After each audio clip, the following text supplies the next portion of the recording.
ஈரானின் புதிய உச்ச தலைவராக தேர்வு செய்யப்பட்டதாக கூறப்படும் முஜ்தபா கமேனியையும் குறிவைத்து நடவடிக்கை எடுக்கப்படும் என இஸ்ரேல் பாதுகாப்புத்துறை அமைச்சர் இஸ்ரேல் காட்ஸ் பகிரங்க எச்சரிக்கை ஒன்றை விடுத்துள்ளார். ஈரானின் அணு ஆயுத திட்டங்களுக்கு எதிர்ப்பு தெரிவித்து அமெரிக்கா மற்றும் இஸ்ரேல் இணைந்து கடந்த சனிக்கிழமை தொடங்கி தீவிர தாக்குதல்கள் நடத்தி வருகின்றன. இந்த தாக்குதல்களில் ஈரானின் உச்ச தலைவர் அலி கமேனி, பாதுகாப்புத்துறை அமைச்சர் உள்ளிட்ட 40க்கும் மேற்பட்ட முக்கிய அரசியல் மற்றும் ராணுவ தலைவர்கள் உயிரிழந்தனர். மேலும் கமேனியின் குடும்பத்தினரான அவரது மனைவி, மகள், மருமகன், பேத்தி உள்ளிட்டோரும் தாக்குதலில் பலியானதாக கூறப்படுகிறது.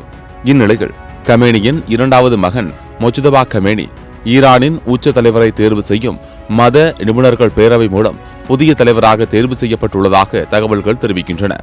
இருப்பினும் இதுகுறித்து அதிகாரப்பூர்வ அறிவிப்பு இதுவரை வெளியாகவில்லை. மறைந்த கமேனியின் உடல் பொதுமக்கள் அஞ்சலிக்காக தெஹ்ரானில் உள்ள இமாம் கமேனி மசூதி வளாகத்தில் 3 நாட்கள் வைக்கப்படும் என அறிவிக்கப்பட்டுள்ளது.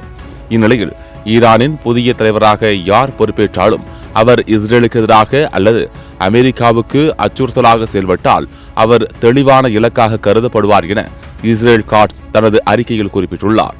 அவரது பெயர் அல்லது இருப்பிடம் எதுவாக இருந்தாலும் முக்கியமல்ல என்றும் அவர் தெரிவித்திருக்கிறார்.